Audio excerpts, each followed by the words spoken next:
A 6-year-old boy disappears from a busy department store in Florida, and 2 weeks later, a severed head surfaces 100 miles away. That boy was Adam Walsh. His tragic case became one of America's most infamous child murders, turning his grief-stricken father into a national crusader. Adam's story reshaped child protection laws, inspired TV shows, and left a haunting legacy of unanswered questions. Adam's life before the tragedy. Adam John Walsh was born on November 14, 1974, to John and Revé Walsh in Hollywood, Florida. He was a bright, gentle child with a love for baseball, puzzles, and spending time with his family. His parents often described him as kind, curious, and thoughtful. A little boy who brought laughter and warmth to every room. The Walsh family lived an ordinary life. John worked in business, while Revé cared for Adam at home. They often went to the local mall, played outdoors, and visited friends. Hollywood, Florida, felt like a safe and familiar place, the kind of community where nothing truly bad was supposed to happen. But as history proved, even the safest places can become scenes of horror. In the summer of 1981, Adam had just finished kindergarten and was looking forward to starting first grade.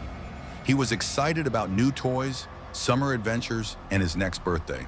That summer day at the Sears department store began as just another shopping trip, but it would end in tragedy that shook the entire nation. The abduction on July 27, 1981. Adam went to the Hollywood Mall with his mother, Revé.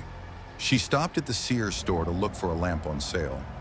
Adam asked to watch some older boys play a video game at the toy section, a new Atari display that had just been set up. His mother agreed, expecting to be back in a few minutes. When Revé returned less than 10 minutes later, Adam was gone.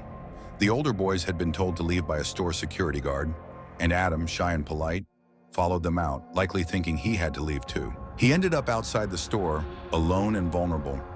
Revé searched frantically throughout the store, calling for her son and alerting employees. After several minutes, police were called and a search began.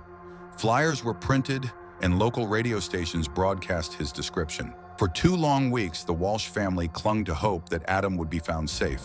But on August 10th, their worst fears came true when fishermen discovered a severed head in a drainage canal near Vero Beach, over 100 miles away. Dental records confirmed it was Adam. The investigation, leads, confusion, and mistakes. The investigation into Adam Walsh's murder was chaotic from the start. Evidence was mishandled, reports were lost, and potential witnesses were overlooked. The police faced public criticism for their lack of coordination. Early leads went nowhere, and no one could explain how a child vanished from a busy store in broad daylight. 2 years later, a drifter named Ottis Toole confessed to the murder. Toole was already serving time for other crimes and had a history of violent behavior. He claimed he lured Adam into his car, drove north, and later killed him. But Toole's confession changed repeatedly, and no physical evidence tied him to the crime. He even recanted several times before dying in prison in 1996. Another suspect who briefly drew attention was the serial killer Jeffrey Dahmer, who lived in Florida at the time of Adam's disappearance. Witnesses claimed to have seen someone resembling Dahmer near the mall that day. However, Dahmer denied any involvement, and police found no connection. After decades of uncertainty, in December 2008, the Hollywood Police Department officially closed the case, naming Ottis Toole as the killer. While the Walsh family accepted the conclusion, many questions remained, including how the investigation went so wrong for so many years. John Walsh's transformation. In the aftermath of Adam's death, John and Revé Walsh could have been consumed by grief. Instead, they turned their pain into a mission to protect other children. In 1984, they founded the National Center for Missing and Exploited Children, NCMEC, which has since helped recover thousands of missing kids worldwide. John Walsh became a public advocate for victims' families. In 1988, he launched America's Most Wanted, a TV show that profiled fugitives and missing persons. The program helped capture over 1,000 criminals and reunite families. Through his work, Walsh became a symbol of justice and perseverance. In 2006, the U.S. government passed the Adam Walsh Child Protection and Safety Act, establishing a national sex offender registry and enhancing penalties for crimes against children. What began as a family tragedy evolved into a nationwide movement to safeguard children from abduction and abuse. The cultural impact. Adam's case had a profound influence on American society. Before 1981, there was no national system to track missing children. His case prompted the creation of the code Adam Alert in stores, a system still used today to lock down premises when a child goes missing. Television programs, movies, and books began exploring child abduction and safety awareness.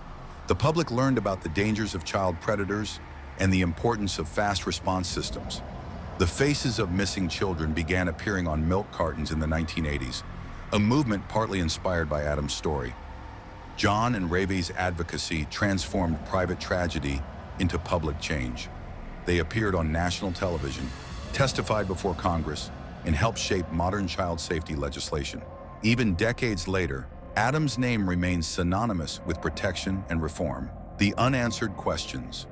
Even after the case was officially closed, the story of Adam Walsh remains clouded by doubt and unanswered questions. How could a 6-year-old boy vanish from a busy department store without anyone intervening? Was Ottis Toole truly acting alone, or did someone else help him? Why were so many pieces of crucial evidence, photos, reports, and even physical samples lost, misplaced, or destroyed over the years? These gaps in the investigation have left many people uneasy, believing that justice for Adam was incomplete because of the early missteps and confusion that plagued the case. Skepticism about Ottis Toole's confession still lingers. He changed his story several times, at points denying involvement altogether. Without any DNA, fingerprints, or witnesses directly linking him to Adam, some retired investigators and journalists argue that his confession was unreliable. They believe that while Toole may have been capable of the crime, the truth of what exactly happened that day may never be fully known. Yet for John Walsh, Adam's father, the official declaration brought some form of closure, an end to years of agony, even if it couldn't bring back his son. Today, the case of Adam Walsh stands as both a tragedy and a turning point. It sparked changes in how missing child cases are handled, led to the creation of national databases, and inspired the founding of America's Most Wanted. Adam's story continues to serve as a powerful reminder that vigilance, awareness, and justice reform are essential, not just to honor his memory, but to protect every child from suffering the same fate. The murder of Adam Walsh was more than a crime, it was a national awakening. A single moment of loss changed how America views child safety forever.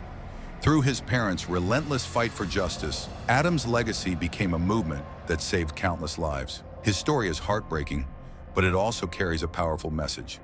From grief can come purpose, and from tragedy, transformation. The world may never know every detail of what happened to Adam Walsh, but his memory continues to protect millions of children today. If you want to understand the full story behind the investigation, the controversies, and the legacy that shaped America's fight against child abduction, make sure to watch the full video.